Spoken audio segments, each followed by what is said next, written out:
Hello, it's Frances. I've got the next chapter of George's Marvellous Medicine. George begins to make the medicine. George took an enormous saucepan out of the cupboard and placed it on the kitchen table. "George!" came a shrill voice from the next room. "What are you doing?" "Nothing, Grandma," he called out.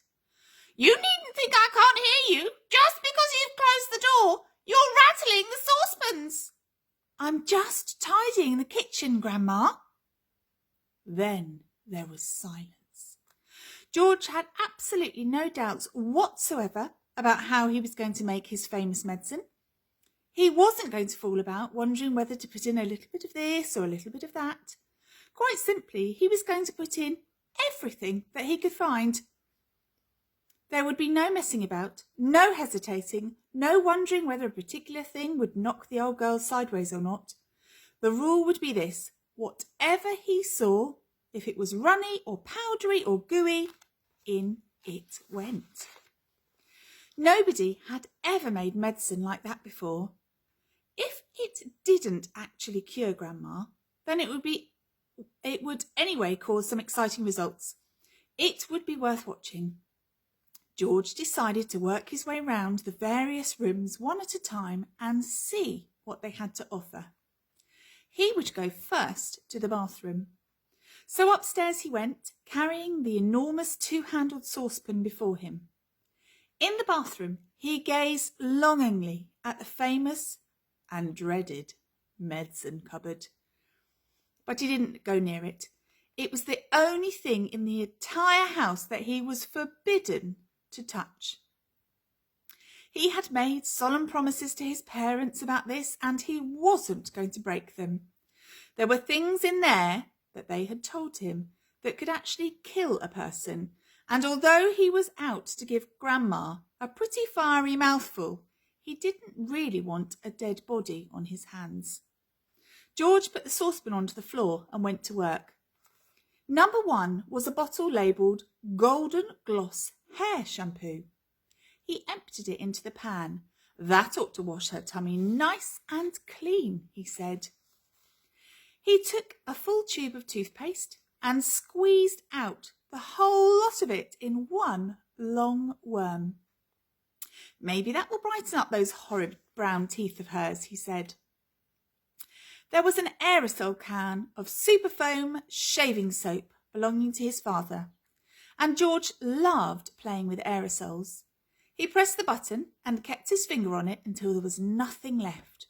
A wonderful mountain of white foam built up in the giant saucepan. With his fingers, he scooped out the contents of a jar of vitamin-enriched face cream. In went a small bottle of scarlet nail varnish. "If the toothpaste doesn't clean her teeth," George said, "then this will paint them as red as roses." He found another jar of creamy stuff labelled Hair Remover. "Smear it on your legs," it said, and allowed to remain for 5 minutes. There was a bottle of yellow stuff inside called Dishworth's famous dandruff cure. In it went. There was something called Brilliant for cleaning false teeth. It was a white powder, and in that went too. He found another aerosol can. "Nevermore ponking deodorant spray, guaranteed," it said, "to keep away unpleasant body smells for the whole day." "She could use plenty of that," said George, as he sprayed the entire canful into the saucepan. Liquid paraffin was the next one. It was a big bottle. He hadn't the faintest idea what it did to you, but he poured it in anyway. That, he thought, looking around him, was everything from the bathroom. On his mother's dressing table in the bathroom, George found yet another lovely aerosol can. It was called Helga's Hair Set. Hold 12 inches away from the hair and spray lightly. He squirted the whole lot into the saucepan. He did enjoy squirting those aerosols. There was a bottle of perfume called Flowers of Turnips. It smelled of old cheese. In it went. And in too went a large round box of powder. It was called Pink Plaster. There was a powder puff on the top, and he threw that in as well for luck. He found a couple of lipsticks. He pulled the greasy red things out of their little cases and added them to the mixture. The bedroom had nothing more to offer, so George carried the enormous saucepan downstairs again and trotted into the laundry room, where the shelves were full of all kinds of household items. The first one he took down was a large box of super white for automatic washing machines. Dirt, it said, will disappear like magic. George didn't know whether Grandma was automatic or not, but she was certainly a dirty old woman. So she'd better have it all, he said, tipping in the whole boxful. Then there was a big tin of Waxwell floor polish. It removes filth and foul messes from your floor and leaves everything shiny bright, it said. George scooped the orange-coloured waxy stuff out of the tin and plunked it into the pan. There was a round cardboard carton labelled Flea Powder for Dogs. Keep well away from the dog's food, it said, because this powder, if eaten, will make the dog explode. Good, said George, pouring it all into the saucepan. He found a box of canary seed on the shelf.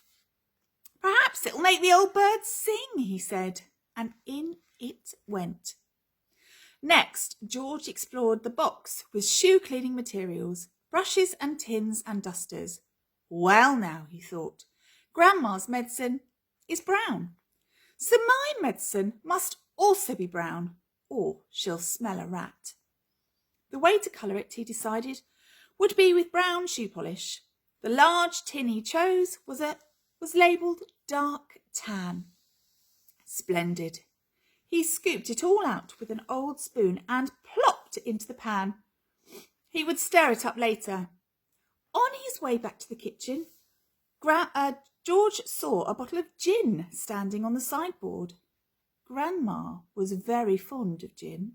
She was allowed to have a small nip of it every evening. Now he would give her a treat. He would pour in the whole bottle. He did. Back in the kitchen, George put the huge saucepan on the table and went over to the cupboard that served as a larder. The shelves were bulging with bottles and jars of every sort. He chose the following and emptied them one by one into the saucepan. Tin of curry powder, tin of mustard powder, a bottle of extra hot chilli sauce, a tin of black peppercorns, a bottle of horseradish sauce. There, he said aloud, that should do it. George! Came the screechy voice from next room. Who are you talking to in there? What are you up to? Nothing, Grandma, absolutely nothing, he called back. Is it time for my medicine yet?